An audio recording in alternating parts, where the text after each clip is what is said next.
నీలాదేవి నిన్న పాత్రంలో నీలాదేవిని లేపారు. నీలాదేవితో కూడినటువంటి నారాయణుడే పరతత్వం అన్నమాట. నీలా సీఎం శ్రీపతులు ఇద్దరిని కూడా నీలాకృష్ణుడు రూపంలో ఈ రోజు గోపికలు ప్రార్థిస్తున్నారు.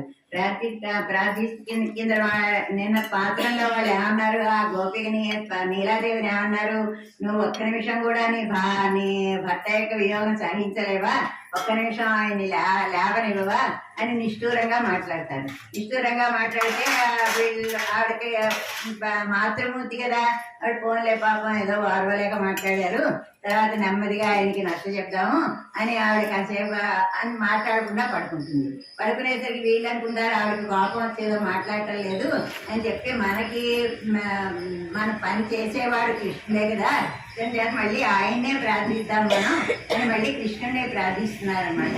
ముప్పత్తం వరమరకు ముంచెందు కప్పం తవిత్వం కైలే చుయ్యాయి.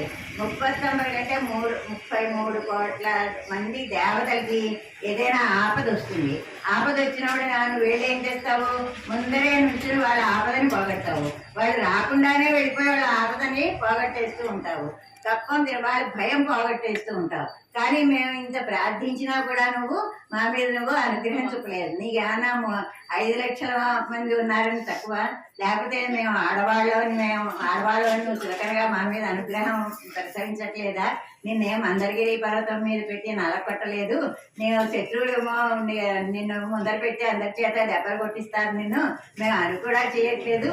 మేము ఏమడుగుతున్నాం అంటే నీ యొక్క అనుగ్రహాన్ని, నీ యొక్క సౌందర్యాన్ని చూసి నీకు మంగళాచరణం పాడుకోవాలని చెప్పి మేము అనుకుంటున్నాం. నీకు మంగళాచరణం పాడుకోవాలనేది మా యొక్క లక్ష్యం అనమాట అని చెప్తారనమాట. చతుర్ముడే చిరయాయి.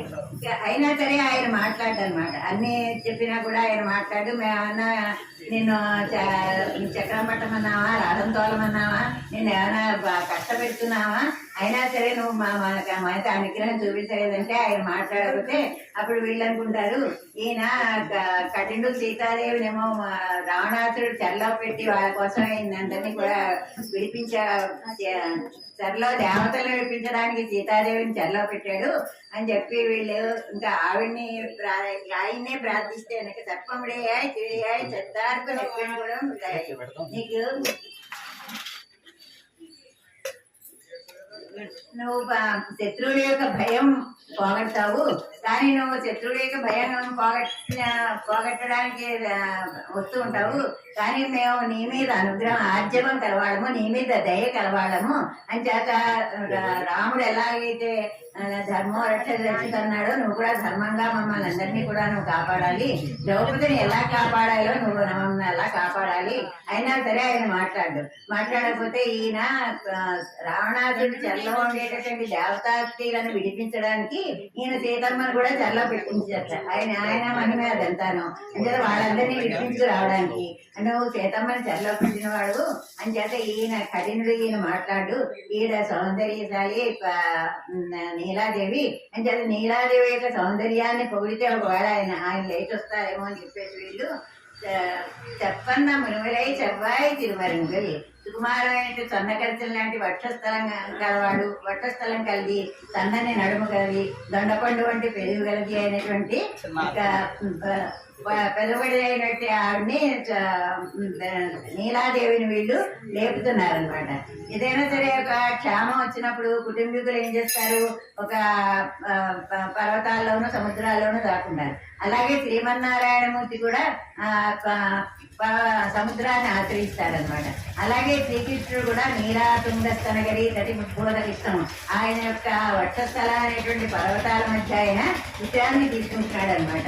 ఆవిడ వక్షస్థలం మామూలు స్త్రీల వక్షస్థలంలాగా సామాన్యంగా కృష్ణంగా ఉండదు, మెత్తగా ఉంటుంది. అంచేత అందులో ఆయన హాయిగా పడుకుని నిద్రపోతున్నాడు అనమాట. అటువంటి నిద్రపోయేటటువంటి ఆవిడ్ని లేపమ్మ అని చెప్పి నీలాదేవిని ప్రార్థిస్తున్నారనమాట. నప్పిన్నే రంగాయి తిరువై తురియాయి.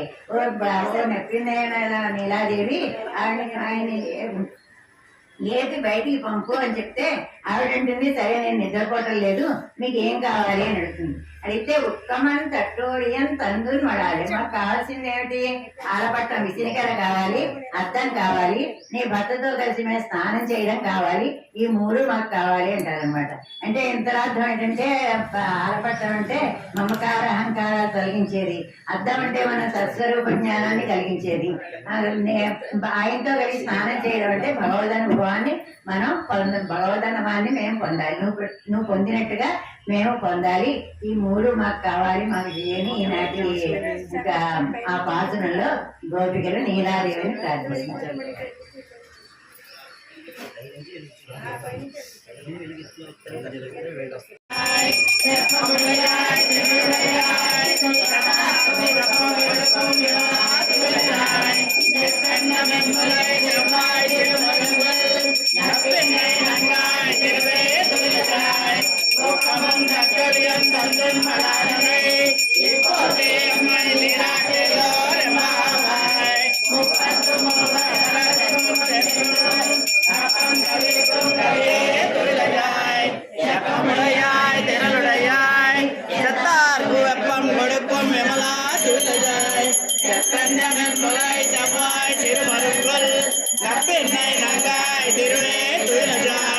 ஒக்கமம் தட்டொழியும் தந்தும் மலாரனை இப்போதே அம்மை நீராட்டே